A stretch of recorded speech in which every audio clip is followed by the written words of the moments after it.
ଶରୀର ପାଇଁ ଉପକାରୀ ପଖାଳ ମିଳିବ ଏସବୁ ଫାଇଦା ପଖାଳ କେବଳ ଏକ ଖାଦ୍ୟ ନୁହେଁ ବରଂ ଓଡ଼ିଆଙ୍କ ସହ ଜଡ଼ିତ ଏକ ଭାବପ୍ରବଣତା।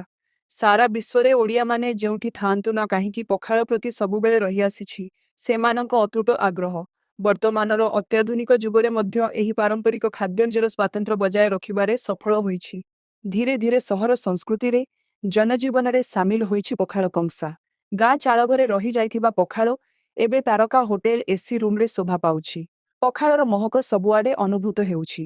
ଓଡ଼ିଆ ସଂସ୍କୃତିରେ ଏହାର ଗୁରୁତ୍ୱକୁ ଉପଲବ୍ଧି କରିବା ପାଇଁ ପ୍ରତିବର୍ଷ ମାର୍ଚ୍ଚ 20କୁ ପଖାଳ ଦିବସ ଭାବେ ପାଳନ କରାଯାଉଛି।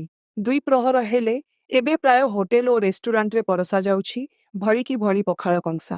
ଏହା ସାଙ୍ଗକୁ ଚୁନାମାଛ, ଶୁଖୁଆ ରାଇ, ଶୁଖୁଆ ପୋଡ଼ା, ଶାଗ ଭଜା, ବଢ଼ିଚୁରା, କଖାରୁ ଫୁଲ ପିଠା, ଚିଙ୍ଗୁଡ଼ି ଛେଚା, ବିଭିନ୍ନ ପ୍ରକାରର ମାଛ ଭଜା, ଆଳୁ ଭର୍ତ୍ତା ଭଳି ଖାଣ୍ଟି ଓଡ଼ିଆ ଖାଦ୍ୟ ଗ୍ରାହକଙ୍କୁ ଟାଣି ନେଉଛି।